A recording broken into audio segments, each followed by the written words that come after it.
حالات سے گزر کر بہتر حالات کی طرف جانا چاہتا ہے، اس کے لیے دو بنیادی چیزیں ہیں۔ پہلے یہ کہ خود شخصی اور انفرادی اصلاح کرے، تہذیب نفس کرے، اپنے آپ کو جو ہیں اسلامی تعلیمات کے مطابق سنواریں، اپنے اندر بہتر اخلاق پیدا کریں، اپنی شخصیت کو الہی بنا دیں، مہدوی بنا دیں، چونکہ جس مستقبل کی طرف اور جس حکومت کی طرف، جس انقلاب کی طرف، جن حالات کی طرف انسان منتظر سفر کر رہا ہے، وہ انقلاب مہدوی ہے، وہ معاشرہ مہدوی ہے، وہ حکومت مہدوی ہے۔ تو لہٰذا ابھی سے ضروری ہے کہ اپنے اندر اخلاق مہدوی، شخصیت مہدوی پیدا کریں، معارف مہدوی، عرفان مہدویت حاصل کریں۔ یہ پہلی چیز ہوتی ہے، اس سالک کے لیے، اس مسافر کے لیے ضروری ہے۔ اور دوسرا جو لازمی امر ہے وہ یہ ہے کہ اپنی اصلاح پہ اکتفا نہ کریں، اپنی شخصی اصلاح پہ اکتفا نہ کریں، اپنے آپ کو سنوارنے پہ اکتفا نہ کریں، بلکہ سماج کی، معاشرے کی فکر کریں، افراد سازی کی فکر کریں، معاشرہ سازی کی فکر کریں۔ یہ دوسرا اہم رکن ہے۔ دوسروں کو بھی اپنا ہم سفر بنا دے، اس سفر، اس پاک و پاکیزہ و مقدس سفر میں دوسروں کو بھی اپنا ہم سفر بنانے کی کوشش کریں۔ جس قدر ہم سفر پیدا کریں گے ان کی اصلاح ضروری ہے۔ بغیر کسی اصلاح کے، بغیر تہذیب نفس کے، بغیر عرفان مہدویت کے، بغیر اخلاق مہدویت کے کوئی بھی انسان آپ کا ہم سفر نہیں ہو سکتا۔ وہی آپ کا ہم سفر ہو سکتا ہے مہدوی معاشرے کی طرف، مہدوی حکومت کی طرف، ظہور کی طرف، جو آپ کی طرح اصلاح شدہ ہو، شستہ و شائستہ ہو، آراستہ ہو اخلاق اسلامی سے۔ تو لہٰذا خود تنہا نہ جائیں، کہیں نہیں پہنچیں گے، آپ اکیلے کہیں نہیں پہنچیں گے۔ وہ انقلاب جس نے پوری ہستی کو دگرگون کرنا ہے، کل نظام ہستی کی اصلاح کرنی ہے، تمام روئی زمین پہ بسنے والوں کی اصلاح کرنی ہے، لہذا ضروری ہے کہ آپ دوسروں کو بھی ساتھ لے کے چلیں۔ جس قدر اس سفر ظہور میں جس قدر افراد آپ تیار کر کے لے کر جائیں گے مہدوی معاشرے کی استقبال کے لیے، مہدوی انقلاب کے استقبال کے لیے، ظہور کے استقبال کے لیے، اسی حساب سے ظہور کو جلد کامیابی ملے گی، انقلاب مہدوی بہت جلد کامیاب ہو جائے گا اور ظہور نزدیک تر ہوتا جائے گا۔ افراد کی ضرورت ہے۔ ضمناً عرض کیا کہ کچھ لوگوں کی فکر یہ ہے کہ چونکہ امام کا ظہور اس وقت ہوگا جب دنیا ظلم و جور سے، ظلم و ستم سے، فسادات سے بھر چکی ہوگی، تو لہٰذا ضرورت ہے کہ ہم فساد پھیلا دیں، تاکہ جس قدر جلدی دنیا ظلم و ستم سے بھر جائے گی، جس قدر زیادہ فسادات اور انحرافات پھیل جائیں گے دنیا میں، اسی حساب سے ظہور میں تعجیل ہوگی۔ تو لہٰذا معقول یہ ہے کہ ہم گناہ پھیلائیں، فسادات پھیلائیں۔ تو عرض کیا تھا کہ یہ ان کی طرف سے ہیں جو یا انتہائی سادہ مومن ہیں، جنہیں روایات کا لب و لہجہ بھی نہیں معلوم، یا وہ افراد ہیں جو جان بوجھ کر مہدویت کے چہرے کو مسخ کرانا چاہتے ہیں اور ہمارے اندر جو مہدوی فکر ہے اسے منحرف کرنا چاہتے ہیں، یہ ان کی طرف سے ہے۔ لہذا عرض کیا کہ مقصد افساد نہیں ہے، اصلاح ہے۔ اگرچہ ظلم و ستم سے جب انسان کا مقابلہ ہوگا، جب مصائب و مشکلات کے پہاڑ ٹوٹیں گے انسانوں پہ، ایک طبیعی نتیجہ اخذ ہو سکتا ہے، وہ یہ کہ جس قدر انسان پہ مصائب و مشکلات آ جائے اسی حساب سے لوگوں کا یقین بڑھے گا کہ یہ موجودہ نظام جو انسانوں کی طرف سے خود ساختہ نظام ہے، یہ ہماری مشکلات کو حل کرنے سے قاصر ہے۔ دنیا کے کسی بھی ملک کا نظام ہو، کسی بھی گروہ کا نظام ہو، وہ ہماری مشکلات میں اضافہ کر سکتا ہے، کمی نہیں کر سکتا۔ یہ یقین ان کا بڑھ جائے گا، اور لوگوں کا یہی یقین کہ موجودہ نظام، انسانی نظام، ہماری مشکلات اور ہمارے مصائب اور ہمارے لیے یہ جو پیدا شدہ خستہ و خراب حالات ہیں انہیں ٹھیک نہیں کر سکتا۔ ضرورت ہے کہ ایسا نظام آ جائے جو ہماری مشکلات کو ٹھیک کر دیں، درست کر دیں، جو کمزوروں کو ان کا حقوق دے، جو دست شفقت ان کمزوروں کے، ان مستضعفین کے سروں پہ پھیریں، جو ظالموں سے ان کا حق لے لیں، جو ہمیشہ کے لیے ظلم و ستم کا خاتمہ کریں، جو ہمیشہ کے لیے روئے زمین پہ امن قائم کرے، کوئی ایسا نظام۔ لہذا بشریت ظلم و ستم کی چکی میں پس جانے کے بعد منتظر ہوگی کہ کوئی ایسا نظام آ جائے جو تمام تر مادی و معنوی مشکلات پہ قابو پا لے اور انہیں حل کرے۔ ایک ایسے نظام کا وجود ہونا چاہیے تاکہ یہ افراد جو ایک ایسے نظام کے منتظر ہیں انہیں یقین ہو جائے کہ ایک ایسا نظام موجود ہے جو ہماری مشکلات کو یکدم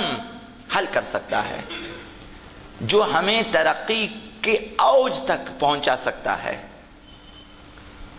جو ہمارے ہاتھ تھام کر ہمیں لے جا سکتا ہے وہاں جہاں انسان کا مقام ہے، ترقی کی آخری منزلوں تک۔ ایسا نظام موجود ہے جو تمام ظالموں سے ہمارے حقوق لے کر ہمیں پہنچا دے، ایسا نظام جو ہمارے تمام رائگان کیے گئے اور ناحق بہائے گئے خون کا انتقام لے، قصاص لے، ایسا نظام۔ لہذا انہیں احساس ہوگا، ہم اگر احساس دلا دیں انہیں، مہدوی جوان، مہدوی افراد، مہدوی شخصیات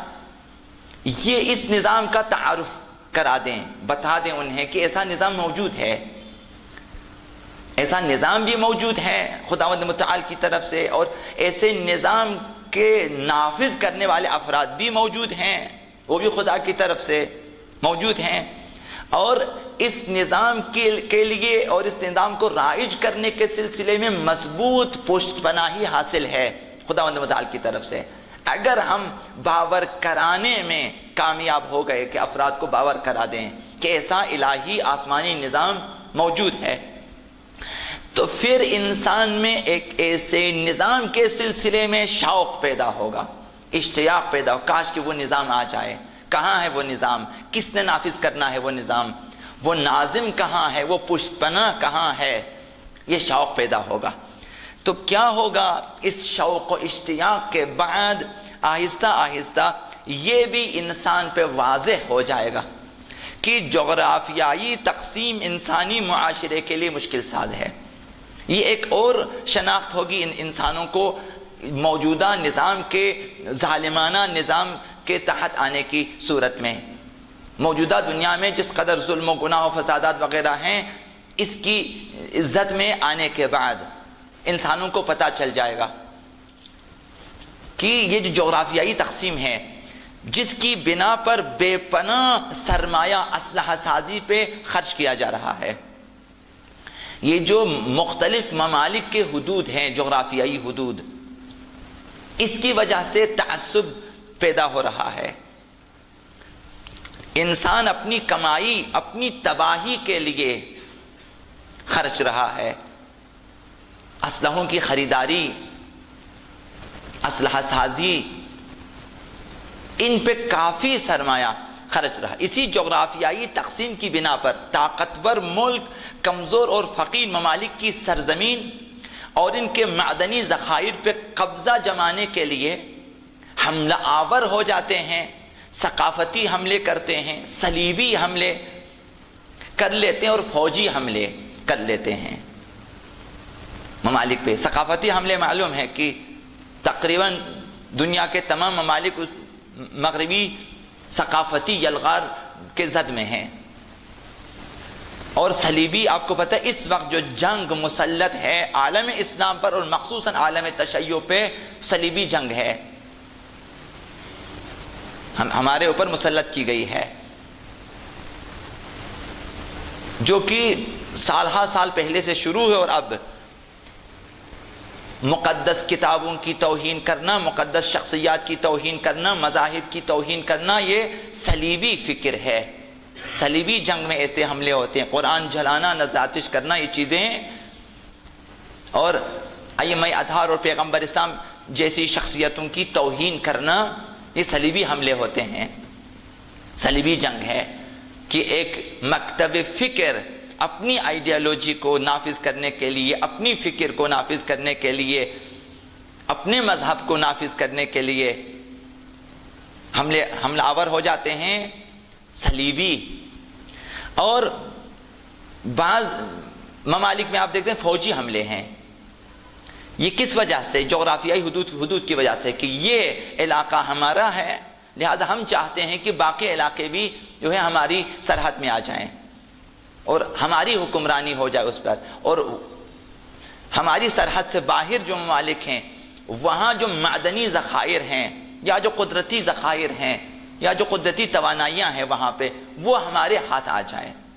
لہذا حملے ہوتے ہیں۔ اسی جغرافیائی تقسیم کی وجہ سے ملکوں کے مابین ایک خاص حسد اور ایک تعصب پایا جاتا ہے ملکوں میں، لہذا ایک ملک دوسرے ملک کے ساتھ ایک خاص تعصب اور حسد رکھتا ہے، لہذا ایک ملک ایٹم بم بناتا ہے، دوسرا اس کے مقابلے میں ایٹم بم بناتا ہے، ایک جو ہے میزائل کا جو ہے آزمائش کرتا ہے، ایک میزائل کی آزمائش امتحان، دوسرا ملک فوراً اس کے بعد ایک فوجی مشقیں شروع کر دیتا ہے، دوسرا اسی تعصب اور حسد کی وجہ سے تاکہ طاقت برابر رکھے وہ بھی شروع کر دیتا ہے۔ یہی وہ باتیں ہیں جو انسانی مشکلات میں اضافہ کرتی ہیں۔ جب یہ حقائق انسان پہ واضح ہو جائے، یہ اس وقت واضح ہو جاتے ہیں جب انسان کا سکون چھن جائے،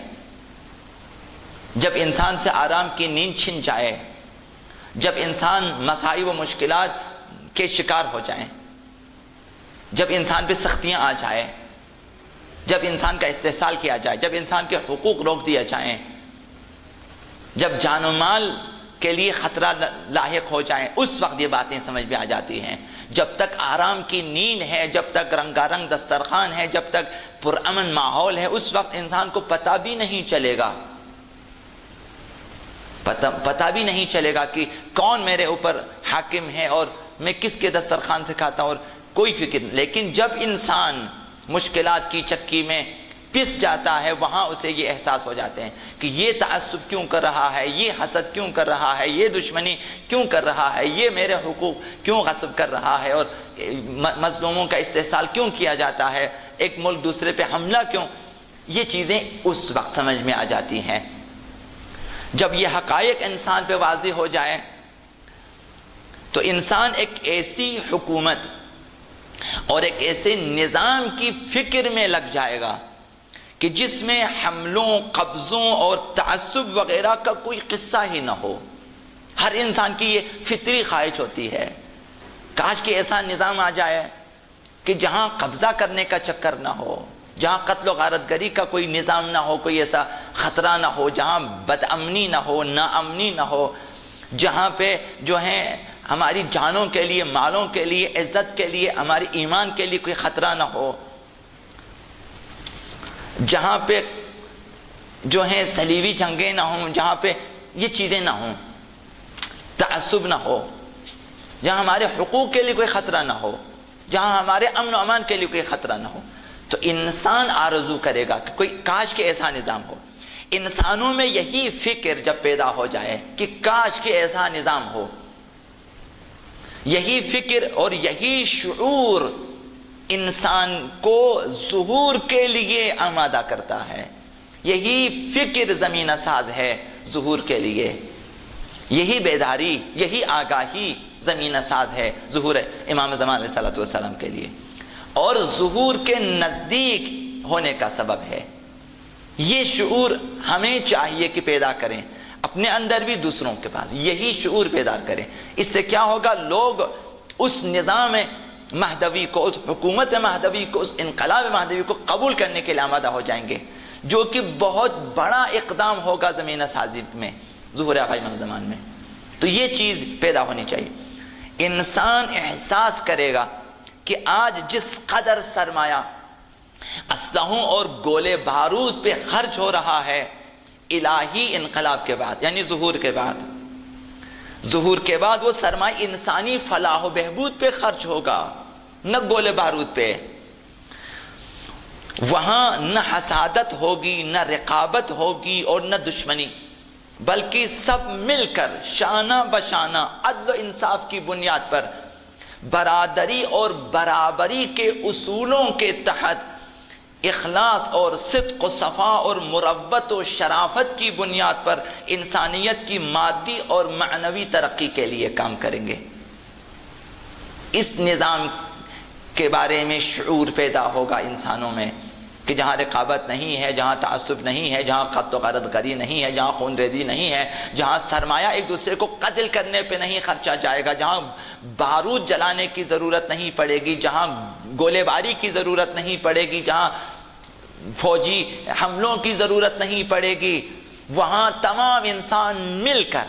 مل جل کر شانہ بشانہ انسانیت کی ترقی کے لیے، انسان کو معراج تک لے جانے کے لیے، دنیاوی اخروی مادی معنوی ظاہری باطنی تمام میدانوں میں انسان کو ترقی دینے کے لیے سب مل کر کام کریں گے، اخلاص کے ساتھ کام کریں گے، برادری کے ساتھ کام کریں گے، برابری کے ساتھ کام کریں گے۔ انسان میں یہ شعور پیدا ہوگا۔ یہ وہ طبیعی نتیجہ ہے جو ظلم و ستم سہنے والے انسان کو ملے گا۔ ظلم بری چیز ہے، ناامنی، بد امنی، خون ریزی، فسادات، یہ چیزیں بری ہیں، لیکن جب ایک انسان پہ یہ ساری چیزیں مسلط ہو جاتی ہیں اور ایک انسان پس جاتا ہے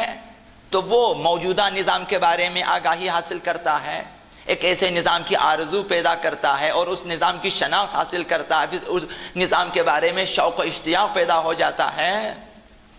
تو یہ طبیعی نتیجہ ہے جو کہ بہتر ہے، جو کہ زمینہ ساز ہے ظہور کے لیے، جو کہ ظہور کو نزدیک کرنے والی چیز ہے۔ لیکن اس کا مطلب یہ نہیں ہے، ہرگز یہ مطلب نہیں ہے کہ ہم بھی آئیں ظلم پھیلا دیں تاکہ جلد سے جلد انسان جو ہے ظلم کی چکی میں پسے، تاکہ ظلم جو ہے پھیل جائے، ناانصافیاں اور گناہ پھیل جائیں، ناانصافیوں کو ہم عام کریں، ظلم کریں، خون خرابہ فسادات پیدا کریں۔ یہ مطلب نہیں ہے، بلکہ ہم انسانی اخلاقی اور عقیدتی بنیادوں پر عقل و منطق کے ذریعے لوگوں میں یہ احساس پیدا کر سکتے ہیں۔ بغیر یہ احساس ظلم و ستم سے پیدا ہوگا، لیکن ہم عقل و منطق سے یہ چیز پہ جو ہے ایجاد کر سکتے ہیں، لوگوں کو ہوشیار کر سکتے ہیں، دلائل کے ذریعے، معرفت کے ذریعے، علم کے ذریعے، تبلیغ کے ذریعے، نشر اشاعت کے ذریعے، دوستی کے ذریعے، بہت سارے ذرائع ہیں جن کے ساتھ اگر ہم کام کریں تو یہی آگاہی انسانوں میں اس نظام مہدویت کے بارے میں آگاہی اور اس نظام کی خصوصیات سمجھانے، اس کی معرفت کے سلسلے میں ہم جو ہیں لوگوں کو آگاہی دے سکتے ہیں۔ ظلم و ستم اور خون خرابہ پیدا کیے بغیر علم و ادب اور تعلیم و تربیت اور فکری انسانی تربیت کے ذریعے لوگوں کی فکر و نظر کو ہم سیقل دے سکتے ہیں۔ وہ جو جبری نتیجہ ہے، فطری نتیجہ ہے، جو مسائل و مشکلات اور ظلم و ستم کے بعد انسان حاصل کرتا ہے، اسی نتیجے کو، اسی آگاہی کو، اسی شعور کو ہم عقل و منطق کے ذریعے، تعلیم و تربیت کے ذریعے پیدا کر سکتے ہیں لوگوں میں۔ لہٰذا ہمیں ضرورت نہیں ہے کہ تاکہ لوگ آشنا ہو جائیں، تاکہ لوگ آگاہ ہو جائیں اور شعور پیدا کریں، مہدوی معاشرے کے سلسلے میں آئیں ظلم کریں، آئیں گناہ پھیلا دیں، یہ ضرورت نہیں ہے۔ اسلام اجازت نہیں دیتا کہ آئیں ایسے اقدامات کریں، برے برے کام انجام دیں جس کے نتیجے میں کوئی مثبت نتیجہ مل جائے۔ اسلام اس بات کی اجازت نہیں دیتا کہ غلط وسیلوں سے ہم کسی کی جو ہے تربیت کریں۔ اسلام اجازت نہیں دیتا کہ غلط وسیلوں سے کہ چوری کریں، انفاق کریں۔ اسلام اس بات کی اجازت نہیں دیتا کہ ہم ڈاکہ ڈالیں، چوری کریں اور پھر آئیں غریبوں کی ناداروں کی مدد کریں۔ اسلام چونکہ وسیلہ ناپاک ہے، وسیلہ مقدس نہیں ہے، اگرچہ ہدف اچھا ہے۔ یتیم پروری، غریب پروری اچھی چیزیں ہیں، لیکن اس مقصد کے لیے حلال روزی کمانا چاہیے، نہ کہ چوری کریں، ڈاکہ ڈالیں اور جا کے لوگوں کی خدمت کریں۔ تو یہی مثال ہے کہ چونکہ لوگوں میں شعور اور آگاہی اور بیداری پیدا کرنا جو اچھی بات ہے، تو آئیں اس کے لیے اس طرح سے بیداری پیدا کریں۔ ظلم، فساد، گناہ، اسلام اس بات کی اجازت نہیں دیتا۔ ہم تعلیم و تربیت کے ذریعے ان کی فکر کو صقل دے سکتے ہیں اور انہیں انقلاب مہدوی کو قبول کرنے اور حکومت مہدوی کے قیام میں مدد کے لیے فکری طور پر اور عملی طور پر تیار کر سکتے ہیں۔ ہم کر سکتے اگر ہم اقدام کریں، اگر ہم اٹھیں، اگر مہدوی جوان اٹھیں، اگر مہدوی افراد اٹھیں، اگر مہدوی فکر رکھنے والے قیام کریں، متنا و فرادہ کر کے قیام کریں، ایک ایک دو دو کر کے اگر قیام کریں تو یہ کام کر سکتے ہیں۔ دنیا کے دوسرے خطوں میں ایسے گروہ موجود ہیں، ایسا نظام موجود ہیں، ایسی تنظیمیں موجود ہیں جو یہ کام کر رہی ہیں۔ ہم بھی کر سکتے ہیں اپنے معاشرے میں، اپنے علاقے میں، اپنے ایریے میں، اور ہم معاشرے کو امن و آشتی اور اخوت و برادری اور تعلیم و تربیت و اخلاق کے ذریعے ظہور کے لیے آمادہ کر سکتے ہیں۔ یہ اس اعتراض کے جواب میں ہیں یا اس فکر کے جواب میں جو ہے حدیث کے تناظر میں انہوں نے بیان دیا کہ چونکہ امام اس وقت ظہور فرمائیں گے جب دنیا ظلم و ستم سے بھر چکی ہوگی، تو لہٰذا ان کا ظہور اس وقت ہوگا جب دنیا ظلم و ستم سے بھر جائے گی۔ تو آئیں ہم ظلم و ستم جو ہیں فسادات اور گناہ پھیلا دیں تاکہ دنیا ظلم سے بھر جائے، تاکہ امام آ جائیں۔ یہ فکر غلط ہے۔